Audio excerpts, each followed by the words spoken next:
एक दिन मैया पार्वती जी बैठी हैं और भोले बाबा समाधि में बैठे हैं।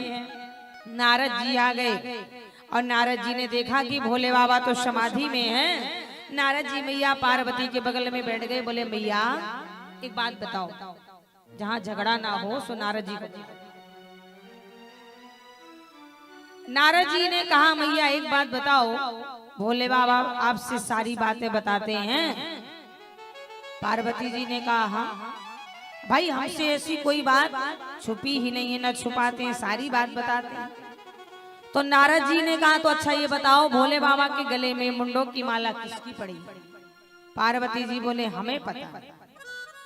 तो नारद जी बोले तो आपको कैसे पता है कि भोले बाबा सारी बातें बताई, लेकिन आज तक ये नहीं बताया कि ये मुंडों की माला किसकी है। पार्वती जी का मूड खिसक गया।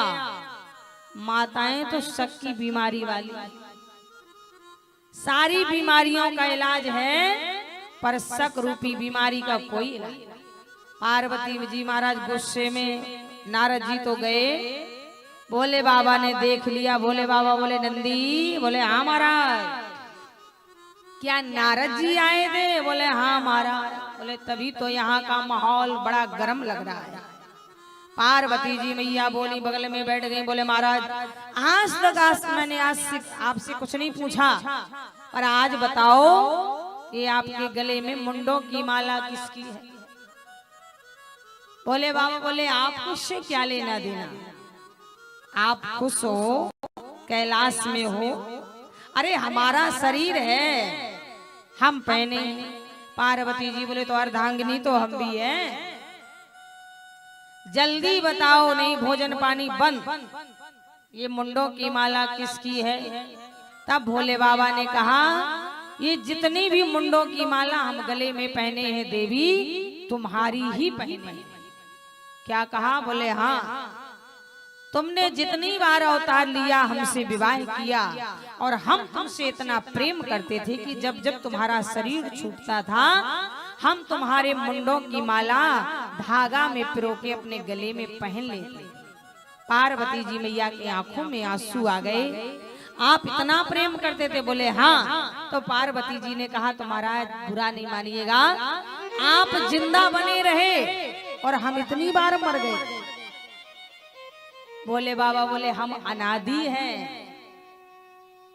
हम अनादि हैं, चिरकाल तक हमें कोई काटने मारने वाला नहीं है, पर महाराज हम क्यों मर गए? बोले आप मर गई।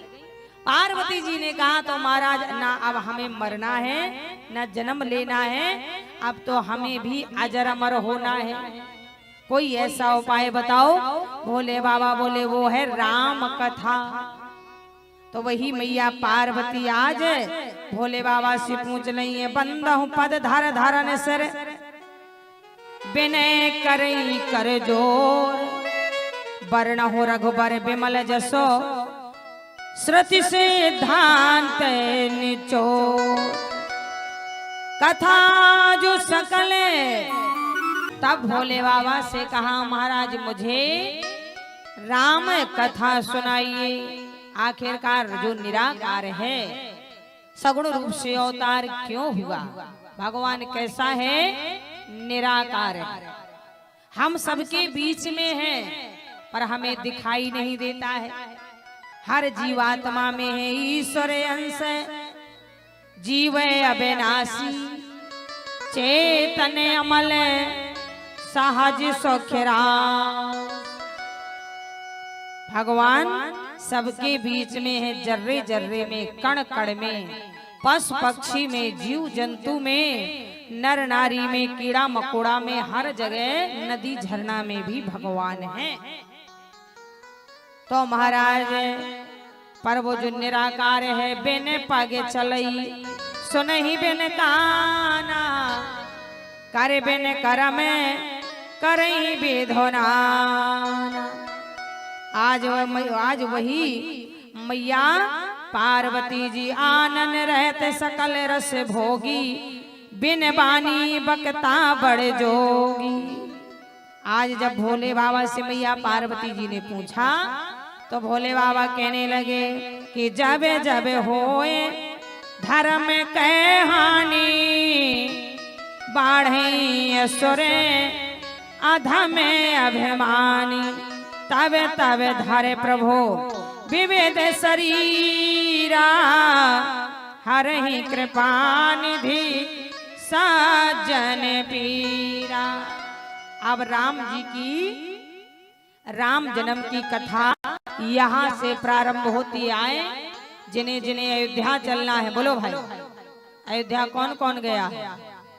जो गए हो तो हाथ उठा दे, और जो ना गए हो वो भी हाथ उठा दे।